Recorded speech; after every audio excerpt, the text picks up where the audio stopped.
हरे कृष्णा। आप सभी लोगों का भगवत गीता ज्ञान प्रबोधिनी में स्वागत है। हम 6वें अध्याय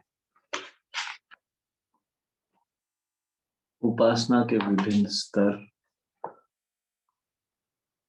के 15वें श्लोक से अभी शुरू करेंगे।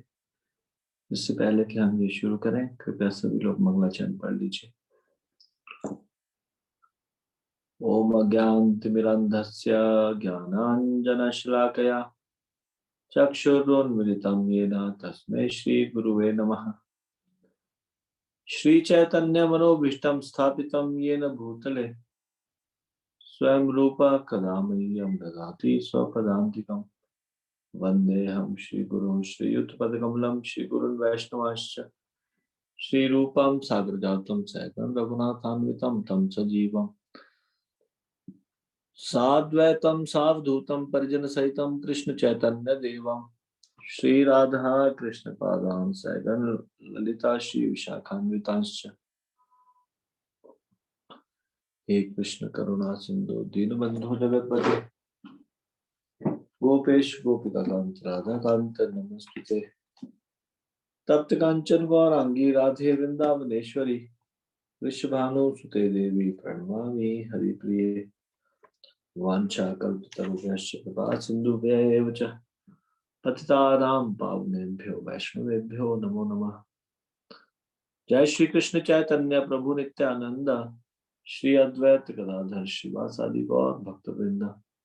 हरे कृष्ण कृष्ण कृष्ण हरे हरे, हरे राम राम राम हरे हरे।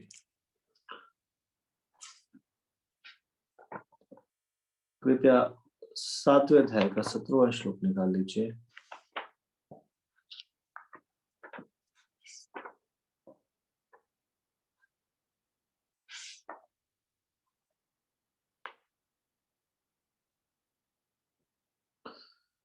तेषां ज्ञानी नित्ययुक्ता एक भक्तिर्विशिष्यते प्रियो हि ज्ञानिनोत्यर्थम् अहम स च मम प्रियः। इनमें से जो परम ज्ञानी है और शुद्ध भक्ति में लगा रहता है वह सर्वश्रेष्ठ है।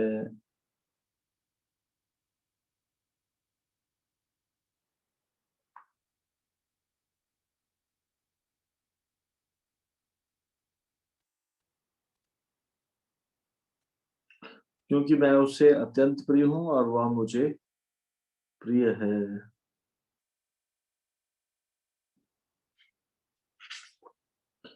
ये शायद हमने कर लिया था।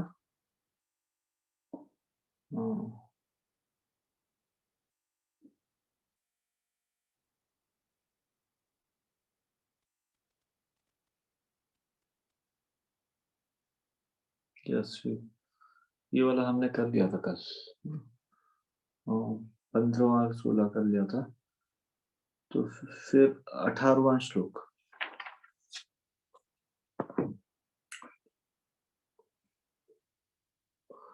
उदारः सर्व एवेते ज्ञानी त्वात्मैव मे मतम् आस्थितः स हि युक्तात्मा मामेवानुत्तमा गतिम्। निसंदेह ये सब उदार चेता व्यक्ति है, किंतु जो मेरे ज्ञान को प्राप्त है उसे मैं अपने ही समान मानता हूँ।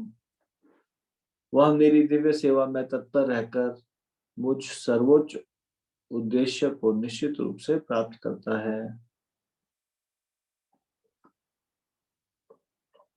अब आपको 7वें अध्याय के 18वें श्लोक से ये आंसर आपको ढूंढना है।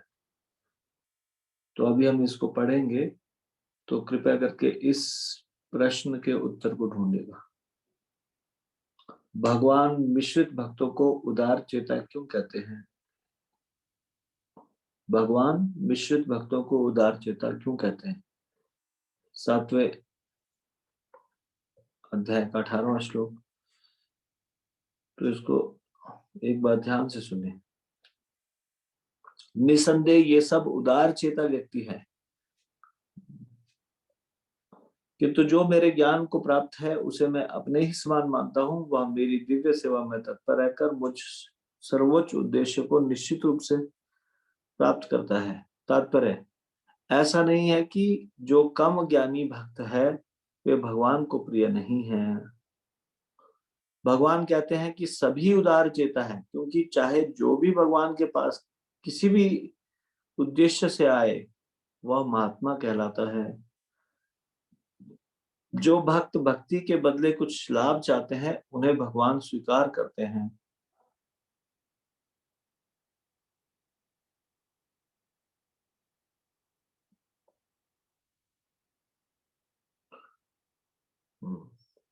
भगवान कहते हैं कि सभी उदार चित्ता है, क्योंकि चाहे जो भी भगवान के पास किसी भी उद्देश्य से आए वह महात्मा कहलाता है।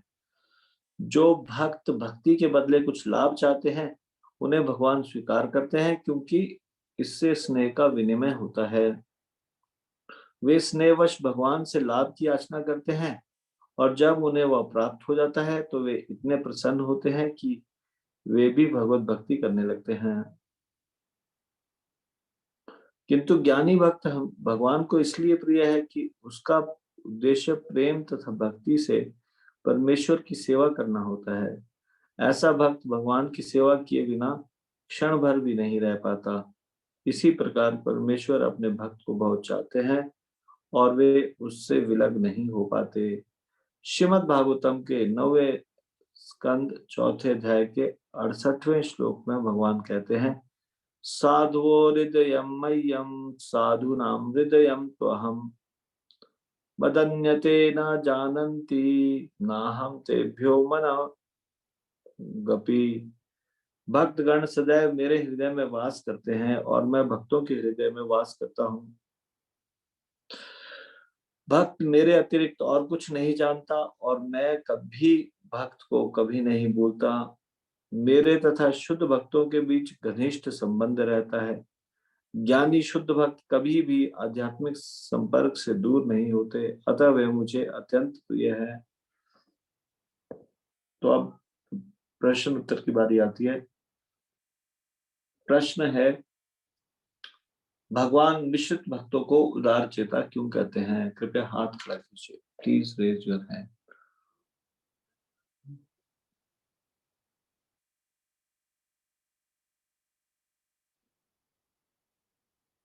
मिश्रित भक्तों को उदार चेता क्यों कहते हैं भगवान?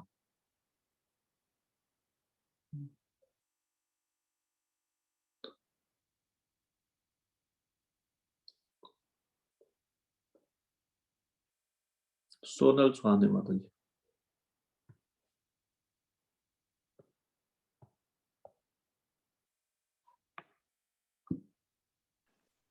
हरे कृष्णा। हरे कृष्णा प्रभु जी, दंडवत प्रणाम। दंडवत प्रणाम। प्रभु जी, भगवान मिश्रित भक्तों को उदार चेता इसलिए कहते हैं क्योंकि चाहे जो भी भगवान के पास किसी भी उद्देश्य से आए वे महात्मा कहलाता है। जो भक्त भक्ति के बदले कुछ लाभ चाहते हैं उन्हें भगवान स्वीकार करते हैं, क्योंकि इससे स्नेह का विनिमय होता है और वे स्नेहवश भगवान से लाभ की याचना करते हैं, और जब उन्हें वो प्राप्त हो जाता है तो वो इतने प्रसन्न हो जाते हैं कि वे भी भगवत भक्ति करने लग जाते हैं। हरे कृष्णा प्रभु जी, दंडवत प्रणाम। धन्यवाद जी। स्नेह का विनिमय से आप क्या समझते हो यहाँ पे?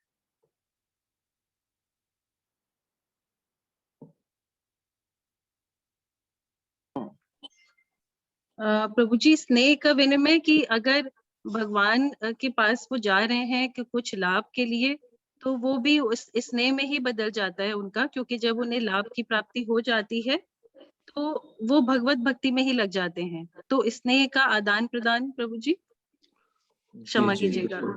हाँ सही है, बिल्कुल सही। अच्छा, थैंक स्नेह यू। का विनिमय, स्नेह का विनिमय मतलब स्नेह का आदान प्रदान।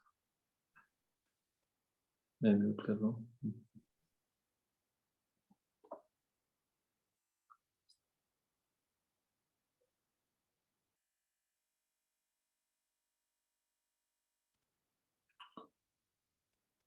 अगला प्रश्न है, परमेश्वर और उनके भक्त में किस प्रकार का घनिष्ठ संबंध रहता है?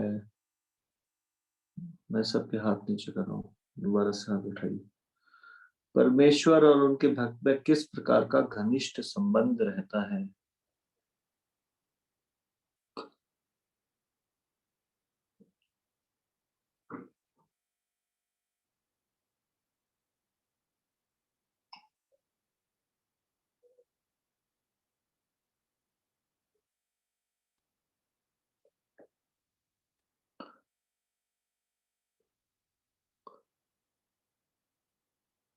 कलावती माता जी बोले।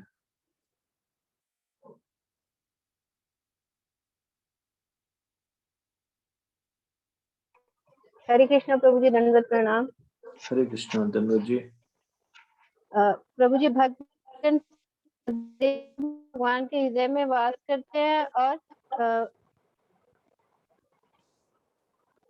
और वे भक्तों के हृदय में, और भगवान भक्तों के हृदय में वास करते हैं। भक्त भगवान के अतिरिक्त और कुछ नहीं जानता और भगवान भी भक्त को कभी नहीं भूलते। भगवान तथा सुख भक्तों के बीच घनिष्ठ संबंध रहता है, यानी सुख भक्त कभी भी आध्यात्मिक संपर्क से दूर नहीं होते, अतः वे भगवान को अत्यंत प्रिय हैं। हरे कृष्णा प्रभु जी, धन्यवाद प्रणाम। धन्यवाद जी, ठीक है, धन्यवाद।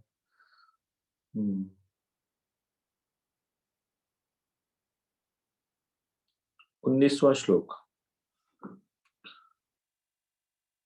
इस श्लोक पर ध्यान दीजिएगा, महत्वपूर्ण श्लोक है। बहुनाम जन्मनाम अन्ते ज्ञानवान माम प्रपद्यते वासुदेव सर्वमिति स महात्मा सुदुर्लभ। आपको ये दो प्रश्न ढूंढने, दो प्रश्न के उत्तर ढूंढने इस श्लोक में से। पहला, आत्म साक्षात्कार के प्रारंभिक और परिपक्व स्तर पर व्यक्ति को क्या अनुभूति होती है? और दूसरा, तात्पर्य में दी गई 6 वस्तुओं की सूची बनाइए जिनका ज्ञान व्यक्ति को परम पुरुषोत्तम भगवान के साथ संबंधित होने पर ही होता है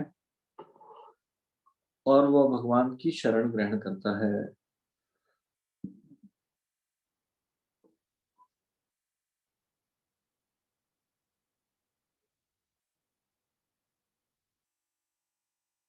तो ये श्लोक है, इसमें बोला गया है बहुनाम जन्म नाम अंते, बहुत जन्मों के बाद, अनेक जन्म जन्मांतर के बाद, ज्ञानवान माम प्रपद्यते,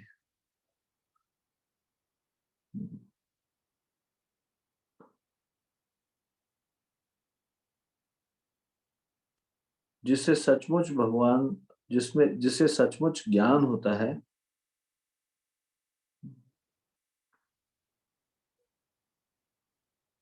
माम प्रपद्यते मतलब मेरी शरण ग्रहण करता है। यानी कि जिसको सचमुच ज्ञान होता है वो मेरी शरण ग्रहण करता है। क्या जानकर? वासुदेव सर्वमिति,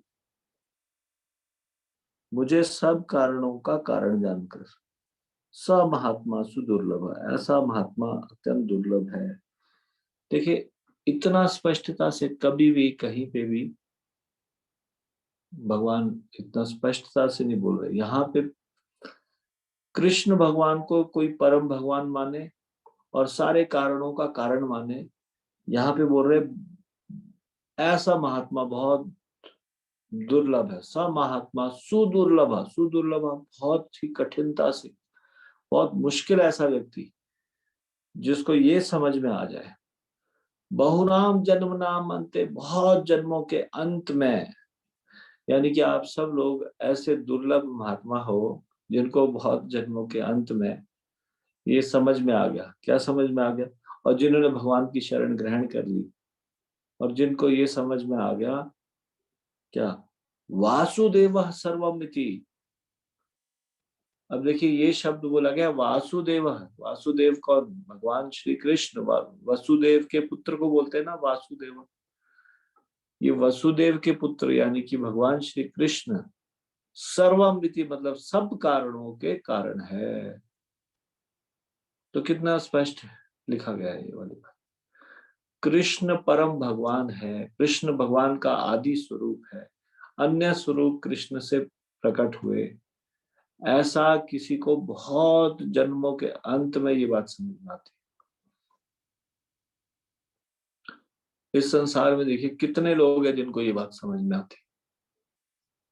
वो तो कृष्ण भगवान को एक अन्य किसी भगवान के समान समझते हैं, थोड़ी नहीं उनको ये समझ में आता इतनी अच्छी तरह से कि कृष्ण ही सब कारणों के कारण है। ये समझ में नहीं आता।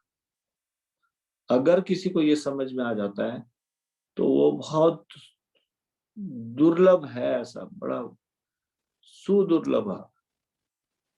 ऐसे अंडरस्टैंडिंग के साथ जो भगवान के शरण को ग्रहण करता है, वो बहुत मुश्किल है ऐसा महात्मा मिलना। तो यहाँ पे कितना क्लियरली ये बोला गया कि कृष्ण भगवान सब कारणों के कारण है। कृष्ण भगवान सब कारणों के कारण है, इसके लिए हम कई बार श्लोक कोट करते हैं ब्रह्म संहिता से। ईश्वरः परम कृष्ण सच्चिदानंद विग्रह, वहां पे ब्रह्मा जी भी डिक्लेयर करते हैं कि परम ईश्वर, ईश्वर तो बहुत सारे हो सकते हैं, ईश्वर मतलब कंट्रोलर, लेकिन परम ईश्वर यानी कि उनमें भी सबसे श्रेष्ठ ईश्वर परम कृष्ण सच्चिदानंद विग्रह अनादिर,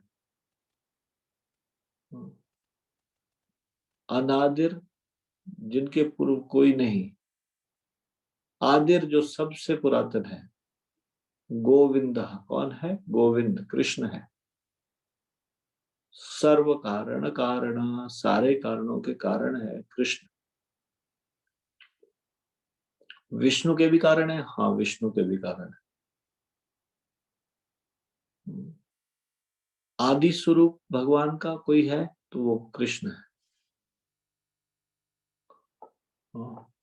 फिर हम सोचते हैं 5000 साल पहले भगवान प्रकट हुए, फिर वो आदि कारण कैसे हो सकता है? ये सारे ब्रह्मांड तो महाविष्णु के शरीर रोम कुपों से निकलते हैं।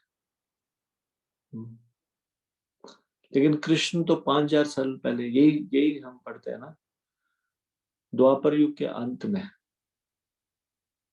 तो आप मुझे बताएंगे, कौन बताएंगे इसका उत्तर कि इन ब्रह्म संहिता में या इस श्लोक में ऐसी बोल्ड स्टेटमेंट कैसे दी गई है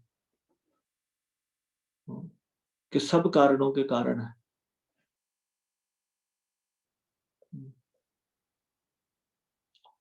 कृष्ण तो अभी प्रकट हुए हैं 5000 साल पहले, फिर कैसे सब सब कारणों के कारण बोला जा सकता है उनको? प्लीज रेज योर हैंड, देखिए जरा किसको मालूम है। मेरे प्रश्न का उत्तर कौन दे सकता है? हाथ खड़ा कीजिए। कृष्ण तो 5000 साल पहले प्रकट हुए, फिर कैसे बोल सकते हैं सारे कारणों के कारण?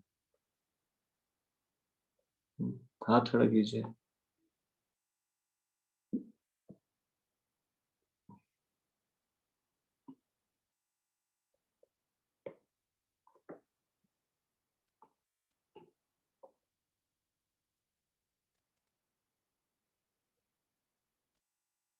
बाकी लोग नहीं बोल पाएंगे? नहीं।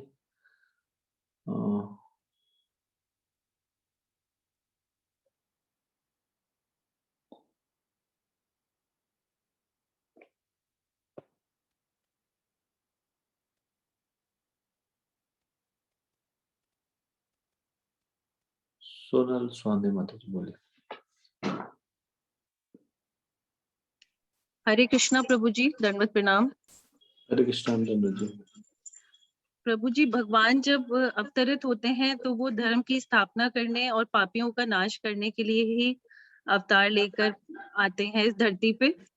तो कहते हैं जब जब धर्म की हानि हो या पापियों का नाश करने के लिए भगवान 5000 वर्ष पूर्व ही उन्होंने अवतरित हुए थे भगवान।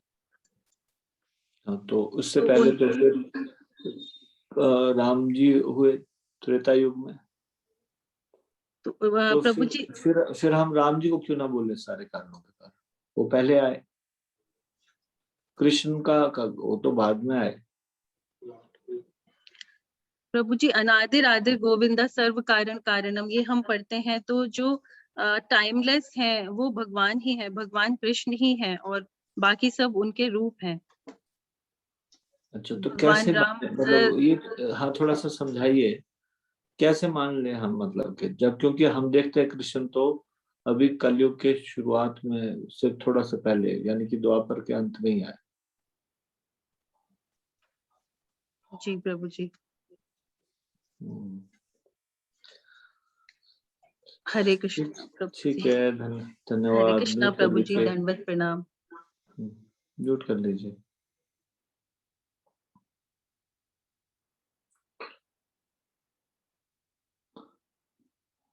ये सारे पुराने स्टूडेंट्स हाथ उठा रहे हैं, मैं तो नए स्टूडेंट्स जिन्होंने अभी गीता कंटेस्ट के बाद ही भाग लेना शुरू किया, उनसे थोड़ा जानना चाहता हूँ। कलावती माता जी, आपका क्या विचार है इस बारे में? Any idea?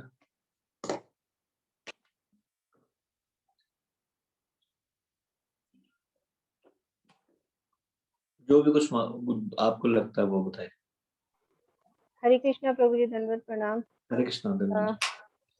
प्रभु जी, मुझे ऐसा लगता है कि ये पूरी दुनिया तो भगवान कृष्ण ने, भगवान ने ही बनाई है, इसमें शायद ये आदि कारण दिया है। जैसे हम पढ़े थे कृष्ण के ही रूप सारे हैं, उनका विस्तार रूप जैसे पढ़े थे, कृष्ण से बलराम, बलराम से वो जो चतुर्व्यूह, ये सब इससे रिलेटेड है। और फिर जब एक एक युग खत्म होता है, दूसरा युग शुरू होता है, तो फिर भगवान अवतार। सॉरी प्रभु जी, मुझे नहीं पता। हरे कृष्णा प्रभु जी, धन्यवाद। कोई बात नहीं, no problem. I was just wanted to see, मतलब क्या सोचते। मुस्कान माता जी, यस माता जी। हरे कृष्णा प्रभु जी, दंडवत प्रणाम। धन्यवाद जी। प्रभु जी, मुझे ऐसा लगता है कि पूरी की पूरी जितनी भी कॉस्मिक मैनिफेस्टेशन है वो भगवान जी ने की है, मतलब लॉर्ड कृष्णा ने की है। लेकिन अगर उनको, मतलब हम उनको ही क्यों मानते हैं और उनसे पहले राम जी आए हैं उनको क्यों नहीं मानते? तो कलयुग के जो इंसान है ना, वो उस युग जैसे नहीं है कि वो राम जी की चीजों को समझ पाए, तो इसीलिए हम उनको मानते हैं कि शायद हमें जो कृष्णा की टीचिंग्स है वो ज्यादा समझ आए, उस समय की टीचिंग्स ना समझ आए, इसीलिए शायद। नहीं जी, राम जी के टीचिंग तो बड़ी कुछ भी सरल, एकदम से कोई कॉम्प्लिकेशन है ही नहीं। कृष्ण भगवान तो कॉम्प्लिकेटेड है। मुझे एक व्यक्ति थे दिल्ली में, मेरे ऑफिस में, वो कहते थे राम भगवान की पूजा करने को बोलते तब भी मैं कर लेता, कृष्ण की पूजा करने के लिए कह रहे हो? उनकी तो मैं कभी, कृष्ण का तो कुछ समझ ही नहीं आता मुझे, सारे काम वो उल्टे करते हैं। फिर उसके बाद उन्होंने कृष्ण के कुछ कुछ एक्टिविटीज को बताया जो कि समझना मुश्किल होता है, पर साधारणतया व्यक्ति मर्यादा पुरुषोत्तम राम को बड़ा आसानी से समझ आता है। लेकिन कृष्ण की बातों को समझना और कृष्ण के व्यवहार को समझना बड़ा मुश्किल होता है। सॉरी प्रभु जी, हरे कृष्ण। कोई बात नहीं, नो प्रॉब्लम। अभी चलो पुराणों से पूछता हूँ। मैं बताऊं प्रभु जी? धन्ना सिंह प्रभु के मन में, यस प्रभु जी, यू वांटेड। प्रभु जी दंडवत प्रणाम। मैं जानता था प्रभु जी, आपने पीछे बताया था कुछ, उससे थोड़ा सा मेरी समझ में आई थी आप बात। बहुत पहले से लेक्चर सुन रहे हो, इसलिए आपका तो आंसर सही होना चाहिए। हाँ जी, बोलिए। नहीं पहले तो प्रभु जी, मैं इसलिए प्रभु जी, क्योंकि जब नाम ये नाम का कृष्ण नाम रखा गया ना जी, और राम नाम रखा गया मेरे ख्याल से जी, तो ये तो इसलिए रखा गया जी, राम शब्द से राम का नाम बना और उसकी महिमा कुछ लग गया सर। और कृष्ण जो है सबको कर्षण करने वाले, लेकिन लॉर्ड कृष्ण जो है वो तो सृष्टि से पहले से है ना जी। और उनका फिर फर्स्ट विचार हुआ, बलराम जी बने, फिर ये आपने बताया बलराम से बलि, मतलब रोहिणी के पुत्र के रूप में जन्म लिया उन्होंने। हाँ जी, हाँ जी। और कृष्ण भगवान थोड़े बाद में आए। हाँ जी, बलराम से आगे फिर विस्तार आगे किया जी। अच्छा, तो कृष्ण तो बाद में आए, पहले बलराम जी आए। इस संसार में पहले रोहिणी बलराम जी आए, फिर कृष्ण आए। पहले कृष्ण आए नहीं जी, फिर बलराम का कैसे विस्तार। कैसे कृष्ण आए? कृष्ण के बड़े हैं क्या? बड़े भाई है कृष्ण? हाँ जी, कृष्ण छोटे भाई ना, छोटे भाई है ना जी। वो तो जब इसमें द्वापर में आए ना तब छोटे भाई बने, बड़े भाई बने। पहले अच्छा तो कृष्ण अच्छा अगर वो जब वहां पे राम जी के अवतार में बड़े भाई बन के आए तो राम जी का अवतार पहले हुआ, तो राम जी को पहले बड़ा मानना चाहिए। राम सारे जी, कारणों का कारण क्यों बोले हम कृष्ण को? क्योंकि सारे विस्तार तो कृष्ण के हुए ना जी, राम का तो कहीं नाम ही नहीं है प्रभु जी। अच्छा तो कैसे कैसे मान ले जब हम देखते हैं कि कृष्ण तो बाद में प्रकट होते, राम का स्वरूप पहले प्रकट होता है। क्योंकि राम के बीच में 60 गुण है प्रभु जी, और कृष्ण के 4 गुण। फालतू जो लीला की वो किसने जब राम के बारे में ऋषियों ने बोला था प्रभु जी कि जब मैं द्वापर में आऊंगा तब तुमको खुश करूंगा तुम्हारे सारे। अब मैं बोलूंगा पुरुष भगवान हूँ, मैं अपनी मर्यादा के अंदर काम कर रहा ठीक है प्रभु जी, धन्यवाद, मैं समझ गया। हूँ। मैं औरों के विचार भी सुन लेता हूँ अभी। धन्यवाद। प्रणाम। मैं ज्यादा तो नहीं, में क्या मोटा मोटा समझे। चलो अच्छा ठीक है, धन्यवाद। अ, निशा माता जी, यस माता जी, आप सुनाइए। हरे कृष्ण प्रभु जी, दंड प्रणाम। हरे कृष्णा, धन्यवाद जी। हरे कृष्ण प्रभु जी, दंड प्रणाम। धन्यवाद प्रभु जी, शायद प्रभु जी ये हो सकता है प्रभु जी, जैसे भगवत गीता में प्रभु जी कहीं वर्णन आता है कि जैसे मतलब अर्जुन कहते हैं कृष्णा से, जब कृष्णा भगवत गीता सुना रहे होते तो भगवान कहते हैं कि ये गीता का ज्ञान जो है ये मतलब पहले से ही चला आ रहा है, मतलब मैंने सबसे पहले इसको सूर्य देव विवस्वान को दिया। तो फिर प्रभु जी इसका मतलब कृष्णा पहले से ही, मतलब ऐसा नहीं था कि प्रभु जी सिर्फ 5000 पहले ही वो हुए थे, कृष्णा ने मतलब प्रभु जी ये ज्ञान पहले से ही दिया था। सॉरी प्रभु जी। कब सतयुग में आके दिया था? प्रभु जी सूर्य देव विवस्वान जो थे प्रभु जी अगर वो उनके कहते हैं कि मैं पहले से दिया था, मतलब सतयुग में आके दिया, ऐसा ऐसा बोलते हो आप? युग तो मुझे पता नहीं है प्रभु जी, सॉरी।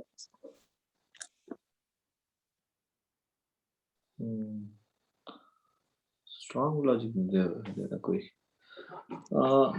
धन्यवाद। ठीक है, म्यूट कर लीजिए। रंजीत केशव प्रभु या फिर गोकुल गीता माता जी? हरे कृष्णा प्रभु जी, धन्यवाद प्रणाम। धन्यवाद जी। अच्छा एक मिनट होल्ड किए, पहले जरा मैं इंदु अग्रवाल माता जी से सुन, फिर आपसे सुन। इंदु अग्रवाल माता जी। हरे कृष्णा प्रभु जी, धन्यवाद प्रणाम। दंडवत प्रणाम। प्रभु जी, भगवान ने ये भी बोला है कि कभी ऐसा नहीं हुआ कि मैं न रहा हूँ या तुम न रहे हो, आत्मा कभी नष्ट नहीं होता।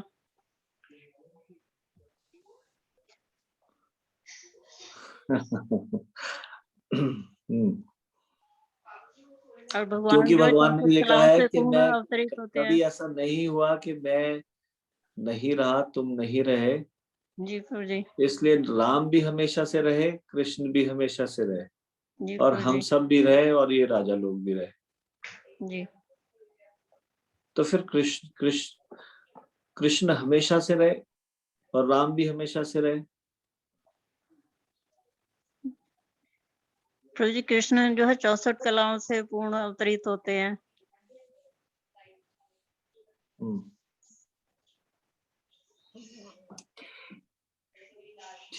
ठीक है, म्यूट कर लीजिए। ममता जोशी माता जी का कभी कभी हाथ उठ जाता है, फिर नीचे हो जाता है, फिर दोबारा से उठ जाता है। माता जी, आपके मन में कुछ चल रहा है कहने के लिए, बताइए। हरे कृष्णा प्रभु जी, दंडवत प्रणाम। धन्यवाद जी, बोलिए। प्रभु जी, मैं वो बताना चाह रही हूँ। बोलिए। प्रभु जी, मुझे लगता है कि भगवान तो सदा से ही हैं। जैसे उन्होंने पहले कच्छप अवतार लिया था और मत्स्य अवतार लिया और नरसिंह अवतार लिया, तो भगवान ने समय समय पर बहुत से अवतार लिए हैं प्रभु जी। और ये नहीं कि भगवान अभी 5000 वर्ष पहले ही कृष्ण भगवान हमें देखने के लिए मिले हैं, ऐसा नहीं है प्रभु जी। वो सदा से ही हैं और भक्तों की तो संतों की अच्छा, अगर रक्षा। 5000 साल पहले नहीं मिले, फिर कब मिले थे इससे पहले देखने को? प्रभु जी, जैसे भगवान ने मत्स्य अवतार लिया कच्छप अवतार अच्छा, लिया मत्स्य तो अवतार में देखने को मिले, कृष्ण रूप में देखने को नहीं मिले पहले, जी ऐसा ना, है ना? हाँ नहीं, अवतार तो प्रभु जी भगवान के ही हैं, भगवान तो पहले से ही है, मेरे कहने का मतलब मतलब है। भगवान एक ही है, चाहे वो किसी भी रूप में हो, लेकिन कृष्ण रूप में सिर्फ द्वापर के अंत में ही मिले। जी प्रभु जी, ये कहना चाह रही थी, सॉरी प्रभु जी, गलत म्यूट हो कर लीजिए, म्यूट कर लीजिए, मुझे लगा कुछ और चीज बोलने वाले हो। हाँ, अब बताइए रंजीत केशव प्रभु।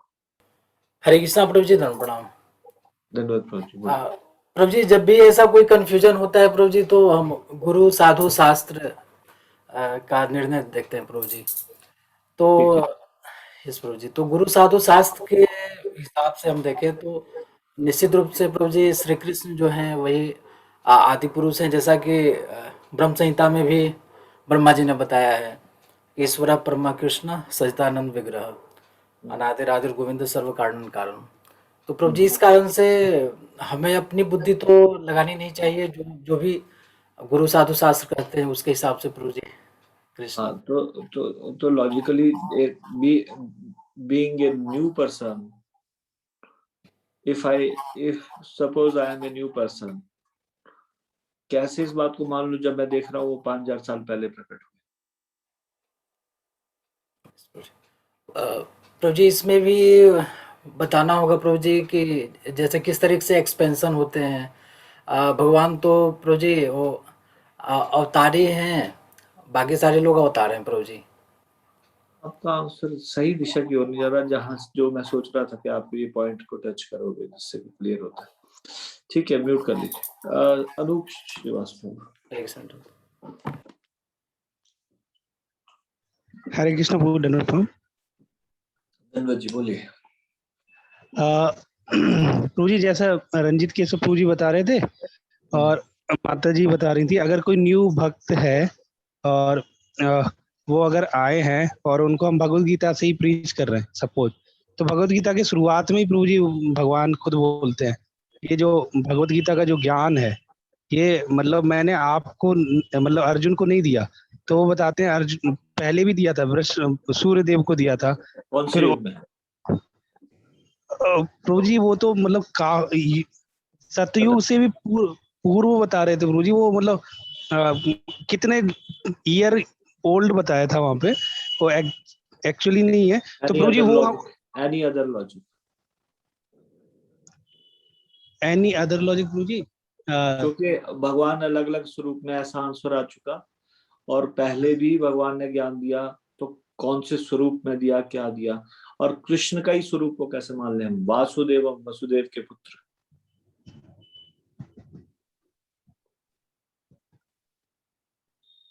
प्रभु जी इसमें ठीक है, ठीक है। हरे कृष्ण प्रभु, धन्यवाद। सुनील प्रभु मानेसर। यस प्रभु जी।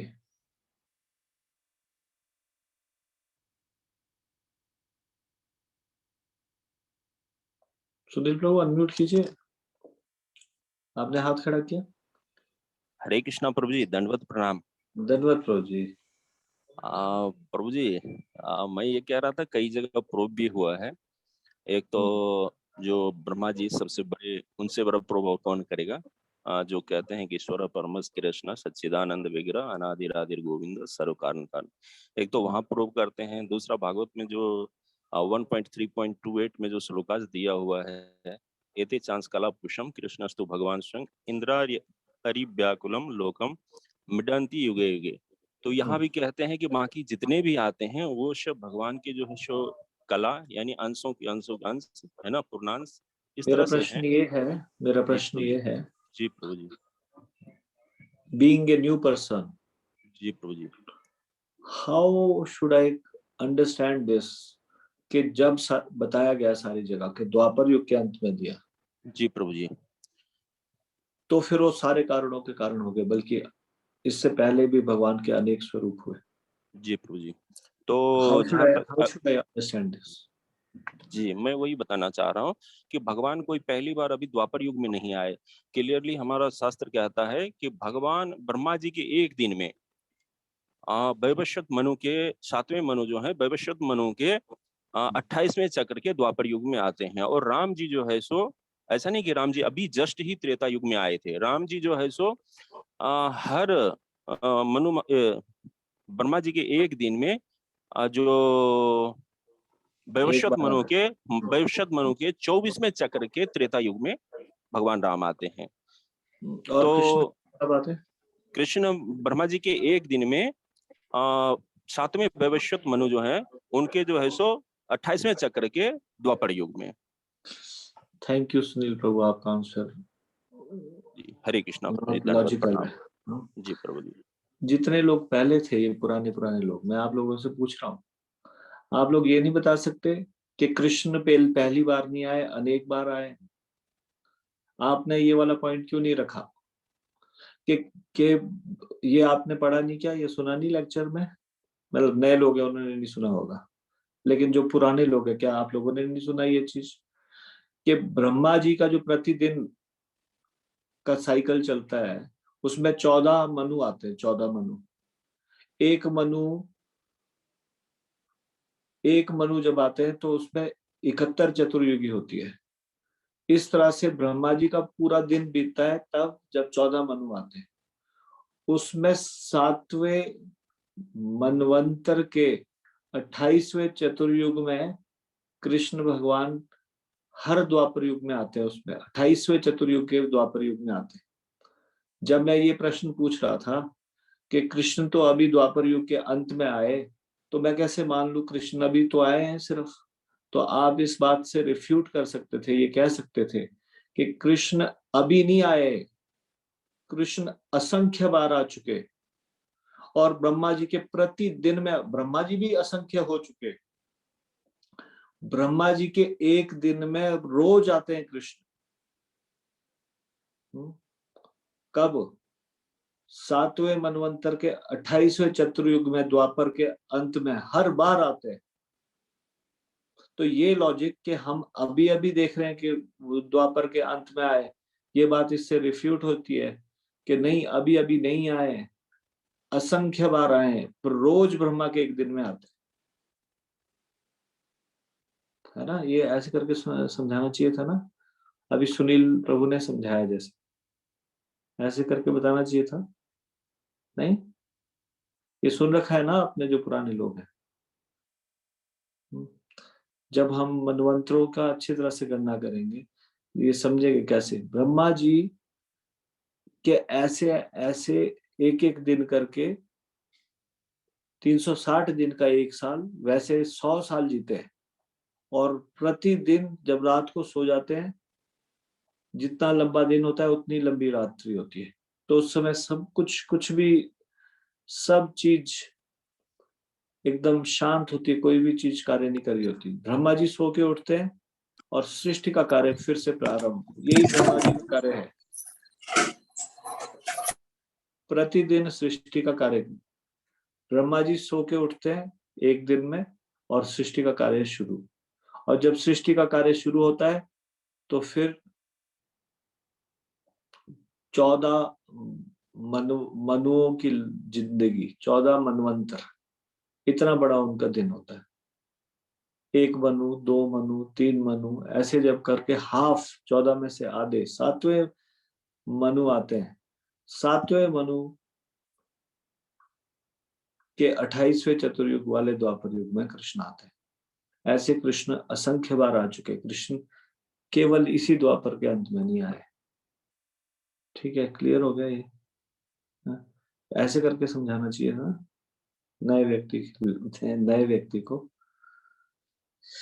तो ठीक है, इसको हम, ये प्रश्न जो है इसका बाद में करेंगे। 19वां 7वें अध्याय का 19वां श्लोक, और साथ में आप 16वें अध्याय का 6वां श्लोक भी पढ़ के आइएगा। इसके बारे में चर्चा करेंगे। लेकिन पुराने लोगों से मैं उम्मीद करता हूँ एटलीस्ट वो लॉजिकली इस चीज को आंसर दे सके। ये चीज आंसर आपके माइंड में आना चाहिए। Why only Sunil Prabhu could give the answer? Why not you? ठीक, इसको हम यहीं पे विराम देंगे। भगवत गीता ज्ञान प्रबोधनी की जय। श्रीमद् भगवत गीता की जय। शिल प्रभुपाद की जय।